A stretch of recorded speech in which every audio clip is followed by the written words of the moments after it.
Right. Srinivasarao చెప్పండి, ఏమిటి మీ మీ పాలనకి certificate వచ్చినట్లేనా? Chandrababu గారు భయపడుతున్నట్లేనా? గుండెల్లో రైళ్లు పరిగెడుతున్నట్లేనా?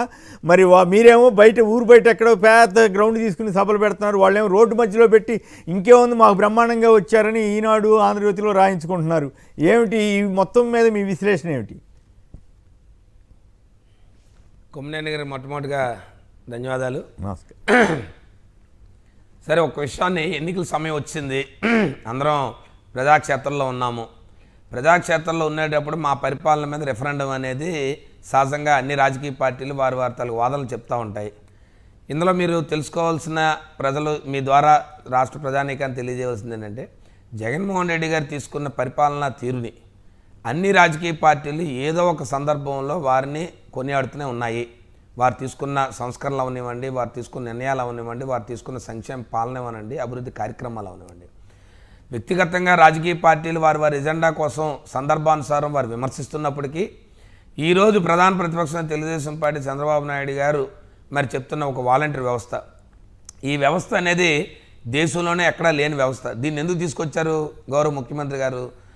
ఆనాడు ఆయన ప్రతిపక్ష నేతగా సుదీర్ఘమైన ఆయన పాదయాత్ర చేస్తున్నప్పుడు ఏదైతే ప్రతి గ్రామాల్లో కూడా జన్మభూమి కమిటీలని పెట్టి ఏ రకమైన అరాచకాలు సృష్టించారో ఇది ప్రజల నుంచి వచ్చిన వ్యతిరేకత. దీనికి అనుసంధానం, దీన్ని ఆలోచన చేస్తూ ప్రజలకు నేరుగా సంక్షేమ పథకాలు అందించాలి, ఎక్కడా కూడా మధ్యవర్తులు కానీ దళారులు కానీ ఉండకూడదు, ఎక్కడ అవినీతి జరగకూడదు అనే ఒక ఆలోచనతోనే ఒక మంచి వ్యవస్థను తీసుకొచ్చారు. వారు ఎన్ని విమర్శలు చేసినప్పటికీ, మొట్టమొదటి నుంచి చంద్రబాబు నాయుడు గారు మాట్లాడమనండి, ఇంకా వేరొకరు మాట్లాడమనండి, ఏ విమర్శలనైనా తట్టుకొని ఇవాళ వాలంటీర్ వ్యవస్థలో మేము ప్రజల దగ్గరికి వెళ్ళేటప్పుడు మొట్టమొదటి మేము వేసే ప్రశ్న ఒకటి, మేము సమావేశాలకి, రాజకీయ మా పార్టీ సమావేశాలకు వెళ్తున్నప్పుడు, ప్రజల దగ్గరికి వెళ్తున్నప్పుడు ఒకటే మాట అడుగుతాం, ఎక్కడైనా ఒక్క వాలంటీర్ ద్వారా ₹1 అవినీతి జరిగిందని చెప్తే మేము ముక్కు నేలకు రాసుకొని మేము వేదిక నుంచి దిగి వెళ్ళిపోతాము అని చెప్పి అంటాం. కింద నుంచి ప్రజల నుంచి స్పందన ఏంటి? ఎక్కడ అలాంటిది లేదని. ఇదేదో ఒక ప్రాంతమో కాదు, ఈ రాష్ట్రంలో ఏ మారుమూల ప్రాంతానికి వెళ్ళిన వాలంటీర్ వ్యవస్థను ప్రతి దగ్గర కూడా వెళ్ళా ప్రజల ద్వారా తీసుకున్న సంక్షేమ పథకాలు. అంటే ఇంత గొప్ప వ్యవస్థ ఇది. ఇలాంటి గొప్ప వ్యవస్థ పట్ల మన పెన్షన్లలో మీరు 1వ తారీఖు ఏప్రిల్లో జరిగిన మరి ఇబ్బంది చూస్తూ ఉంటే 58 నెలల్లో ఈ 64 లక్షల మంది ప్రజలు తీసుకున్న పెన్షన్లు ఎన్ని ఇబ్బందులు పడ్డారనేది వర్ణాతీతం. కాబట్టే దానికి వ్యతిరేకత బయటకు వచ్చింది. వారు ఇప్పుడు ప్రజలు కింద స్థాయికి వెళ్ళి దిగువ స్థాయిలో జరుగుతున్న ప్రతిఫలాలు దాని గురించి తెలుసుకుంటే ఖచ్చితంగా రాజకీయ పార్టీలు ఏదో రోజు ఖచ్చితంగా వారిని కొనియాడాల్సిందే. వాళ్ళ జగన్మోహన్ రెడ్డి తీసుకున్న వాలంటీర్ వ్యవస్థ అండి. ఆయన ఇంకో మాట కూడా చెప్పారు, మీ దగ్గర ఎంతమంది సచివాలయ ఉద్యోగులు ఉన్నారు, నేరుగా వారి ద్వారా పంచవచ్చని. ఆయన ఏనాడు కూడా ఈ రాష్ట్రంలో ఉద్యోగాలు పిలవలేదు, ఒక ఉద్యోగం లేదు, జగన్మోహన్ రెడ్డి గారు ఒక ఉద్యోగం ఇవ్వలేదు, ఈ ప్రభుత్వం వచ్చిన తర్వాత ఉద్యోగం అనేక సందర్భాల్లో చెప్పినట్టు మేము చెప్పాం. సుమారు 15,000 సచివాలయాల్లో 11 మంది లెక్కనే 1,65,000 ఉద్యోగులు సచివాలయ ఉద్యోగులు ఇచ్చామని చెప్పి మేము అనేక సందర్భాల్లో చెప్పాం. ఇవాళ వారే చెప్పారు వాలంటీర్ వ్యవస్థ బాగుందని చెప్పారు, ఇవాళ వారి పారితోషికం పెంచారు, చాలా సంతోషం. కానీ ఎవరు నమ్మరు. అలాగే 1,65,000 ఉద్యోగాలు వారి నోటితోనే ఈ ప్రభుత్వం ఏర్పడి 5 సంవత్సరాల్లో ఒక ఉద్యోగం పిలవలేదు, ప్రభుత్వ ఉద్యోగం లేదని చెప్పే వ్యక్తులు ఇవాళ సచివాలయ వ్యవస్థ వచ్చి బ్రహ్మాండమైన సెక్రటరియట్ వ్యవస్థలో వాళ్ళ 1,60,000 ఉద్యోగాలు పిలిచామని చెప్పి వారి చేతితో నమ్ముతుంటే, సహజంగా ప్రజలు చేసే పని ఒక ముఖ్యమైన విషయం అంటే ప్రజలు రేపు మాకు మే 13వ తారీఖు ఇచ్చిన తీర్పుని ఇవాళ ప్రతిపక్ష పార్టీలు ఇప్పుడైతే మాకు తీర్పు ఇచ్చాయి, చాలా సంతోషం. రేపు ఖచ్చితంగా ఇంకా గతంలో కన్నా 150 సీట్లే కానీ ఏదైతే 170 సీట్లు వస్తాయన్నది 100% తేటతల్లమైంది అనే విషయాన్ని నిన్న చంద్రబాబు నాయుడు గారు ఏదైతే ₹10,000 వాలంటీర్ల పారితోషికంతో పెంచిన దాంతో అర్థమైంది. ఇందులో ఏమీ అనుమానం లేదు కొమ్మినేని గారు, ఇందులో ఎక్కడా కూడా కన్ఫ్యూజన్ లేదు, ఏ రాజకీయ పక్షానికి కూడా కన్ఫ్యూజన్ లేదు. జగన్మోహన్ రెడ్డి ఇక సభల గురించి అంటారా, సభల గురించి ఇదే మాకేం కొత్త కాదు. మా నాయకుడు సభలను ఉద్దేశించి చెప్పడం, గతంలో ఆయన పాదయాత్ర చేస్తున్నప్పుడు 175 నియోజకవర్గం 175 సభలు, పెద్ద ఎత్తున సభలు పెట్టాం. అలాగే వారి సంక్షేమ కార్యక్రమాలు, ఏ సంక్షేమ కార్యక్రమాన్ని ఈ రాష్ట్రంలో ఆయన పెట్టిన ప్రజల మధ్య దాన్ని లాంచ్ చేశారు. మీరు అన్నిటికంటే తెలుసుకోవాల్సిన అంశం ఏంటంటే, ఈ రాష్ట్రంలో ఆయన తీసుకున్న ప్రతి సంక్షేమ పథకం లేదు ప్రతి అభివృద్ధి పథకాన్ని ఎప్పుడు కూడా ఆయన ఒక్క కరోనా కష్టకాలంలో తప్పించి ఎప్పుడు ప్రజల మధ్య పెద్ద పెద్ద సమావేశాలు పెట్టి ప్రజల మధ్యన ఆయన ప్రతి ప్రోగ్రామ్ని ఆయన ప్రారంభించారు. ఆ విషయాన్ని మరి గౌరవ పెద్దలందరూ కూడా ఈ రాష్ట్ర ప్రజలు గ్రహించారు. ఇక వారు అంటారు, వారి మాటలు, వారి టీవీలు, వారి ఛానళ్ళు, వారికి ఉన్న పరిస్థితులు బట్టి వారు చెప్తూ ఉంటారు. ఎట్టి పరిస్థితుల్లో కూడా మా ప్రజాస్పందన అనేది మా బస్సు యాత్ర ద్వారా ఇవాళ జరుగుతున్న స్పందన చూస్తూ అమోఘం. ఎక్కడ కూడా ప్రజలు తండోపతండాలుగా తరలి వస్తున్నారు, స్వచ్ఛందంగా తరలి వస్తున్నారు. ఇదేమీ వైఎస్ఆర్ పార్టీ కొత్త కాదు. వైఎస్ఆర్ పార్టీ సభలు సమావేశాలు పెట్టడం వేలాది లక్షలాది మందితో పెట్టే సిద్ధం సభలు మీరు చూసుంటారు. కాబట్టి మా సభలతో ఆ సభలు పోలికే కాదు, దాంతో అసలు మేము కంపారిజనే కాదు. ఆ సభలతో ఈ దేశంలోని ఏ ప్రజానాయకుడికి అంత ప్రజాదరణ ఉన్న నాయకుడు కాదు అని మేము అనేక సందర్భాల్లో చెప్తాం. దానికి అనేక సందర్భాల్లో తేటతలమైంది.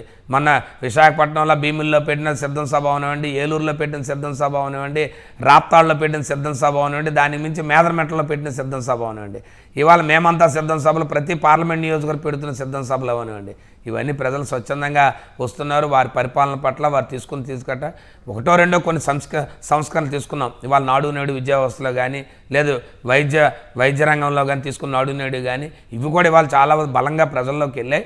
ఖచ్చితంగా వాటి తాలూకా ప్రతిఫలాలు కూడా రాబోయే మా 5 సంవత్సరాలు ఇంకా పెద్ద ఎత్తున ప్రజల్లోకి అవన్నీ కూడా ఆ ప్రతిఫలాలు కూడా ప్రజల దగ్గరికి వెళ్తాయి. ఇందులో మాకేమి కన్ఫ్యూజన్ లేదు కుమ్మనేని గారు. అయితే ఒక విషయాన్ని మేమందరం కూడా ఆనందపడాల్సింది ఏంటంటే, చంద్రబాబు నాయుడు గారు ఈ మా ముఖ్యమంత్రి గారు తీసుకున్న ప్రతి సంక్షేమ కార్యక్రమం కానీ, ప్రతి అభివృద్ధి కార్యక్రమం కానీ, తాత్కాలికంగా ఆయన విమర్శించిన ప్రజాదరణ ద్వారా ప్రజల తాలూకా అభిష్టానికి భిన్నంగా కాకుండా ప్రజల అభిష్టానికి ఆయన స్పందిస్తున్నారు. దానికి వారికి ధన్యవాదాలు తెలియజేస్తాను. ఎందుకంటే వాలంటీర్ వ్యవస్థ గురించి అనేక సందర్భాలను విమర్శ చేసినా ఆయన చూశారు, ఆలోచన చేశారు, ఏమైనా విమర్శ వస్తుందేటో, ప్రజల్లో ఏమైనా పొరపాటు జరుగుతుంది కదా, ఖచ్చితంగా నాలాగ జన్మభూమి కమిటీల్లో ఎలాగైతే ప్రజల విమర్శ వచ్చింది ఇది కూడా ఖచ్చితంగా వస్తుంది అని ఆయన బలంగా ఆయన నమ్ముకున్నారు ఆయన. కానీ ఆయన నమ్మకాన్ని వమ్ము చేస్తూ ప్రజల నుంచి 64 లక్షల మంది పెన్షన్లో మొన్న జరిగిన ఏదైతే తీరుందో దాన్ని ఎప్పుడైతే ఆ ప్రజాగ్రహం చూశారో తక్షణమే ఆయన పారితోషికం గెలిపారు. అంటే ఆయన ప్రజల్లో డబ్బుతోనే ఈ ప్రజల్ని ఆకట్టుకుందామనే ఏదైతే చంద్రబాబు నాయుడు గారు ఆలోచన ఉందో అది పూర్తిగా 2019లోనే గ్రహించారు. ఎందుకంటే మీకు ఒక్క విషయాన్ని మీరు అందరూ గ్రహించాలా, అన్నిటికంటే మిన్న ఆయన డ్వాక్రా రుణమాఫీ చేస్తానని చెప్పి ఆనాడు పబ్లిక్ సమావేశాల్లో బహిరంగ సమావేశాల్లో చెప్పారు. వాళ్ళ కార్యకర్తలు గ్రామాల్లోకి వెళ్ళి చెప్పారు 2014 ఎన్నికల్లో. 2019కి వచ్చేసరికి శాసనసభ సమావేశాలను ఎక్కడైనా అడిగితే, మా నాయకుడు అడిగితే, అజయ్ మేము అలా అనలేదే, మేము ఇలా అనలేదే అని చెప్పారు. లాస్ట్కి ఏం చెప్పారు, పశు కుంకుమ అని చెప్పి ఒక 10,000 రూపాయలు ఎన్నికల ముందు, అంటే ఎన్నికలు 3 నెలల ముందు ఒక తాయిలం లాగా 3,000 అని చెప్పి ఫిబ్రవరి, మార్చి, ఏప్రిల్, అంటే ఎన్నికలు ఏప్రిల్ 11వ తారీఖు అయితే ఫిబ్రవరిలో ఒక 3,000, మార్చిలో ఒక 3,000, మిగతా బ్యాలెన్స్ వచ్చి ఏప్రిల్ ఇచ్చే కార్యక్రమం పెట్టారు. ఆయన ఆలోచన ఏంటంటే ఈ డబ్బుతో ప్రజలను మనం ఈజీగా ఆకట్టుకోవచ్చు, ప్రజలను ఈజీగా మన వైపు అయిపోతారు, మన వైఫల్యాలన్నీ పోతాయి, కేవలం ప్రజలను మన డబ్బుతో ఆకట్టుకోవచ్చు అనే బలమైన ఆయన వాదనని బయటికి వెళ్ళలేదు. అది దురదృష్టకరం. అదే వాదన మళ్ళీ ఈరోజు ఆయన ఆలోచన మళ్ళీ తీసుకొచ్చారు. అది వాలంటీర్ రూపంలో ఆయన ఫస్ట్ అనౌన్స్ చేశారు. ఇంక రేపు కూడా ఆయన అనౌన్స్ చేసే కార్యక్రమాలు ఇలాగే ఉంటాయి. కాబట్టి ప్రజలు ఎప్పుడూ కూడా ఎవరైతే ఏం చెప్పారో మేనిఫెస్టో, మీకు ఒకటే గుర్తుపెట్టుకోండి, మా నాయకుడు చెప్పే మేనిఫెస్టో మీద 3 పదాలు చెప్పారు. ఒకటి బైబుల్, ఒకటి ఖురాను, అది భగవద్గీత అని. అంటే ఎందుకు ఆ మాటలు చెప్పాల్సి వచ్చింది అంటే, ఒక రాజకీయ పార్టీకి మేనిఫెస్టో అనేది ఒక భగవద్గీత లాంటిది అనేది. అంటే మేనిఫెస్టో అంటే అది చెప్పేటప్పుడు ఈ రాష్ట్ర ఆర్థిక పరిస్థితుల గురించి కానీ, ఇక్కడ ప్రజల తాలూకా మనోభావాలు కానీ, ఇక్కడ ప్రజల తాలూకా జీవన ప్రమాణాలు ఎలా పెంచాలన్న ఆలోచనతో చేసే కార్యక్రమం. కాబట్టే ఇవాళ ఆ విధానాన్ని మేము తీసుకున్నాం కాబట్టి ప్రజల్లో అది బలంగా వెళ్ళింది.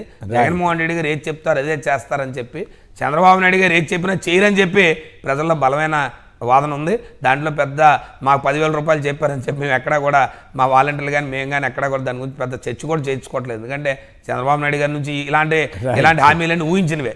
ఇంకా రాబోయే కాలంలో ఇంకా చాలా ఊహిస్తాం.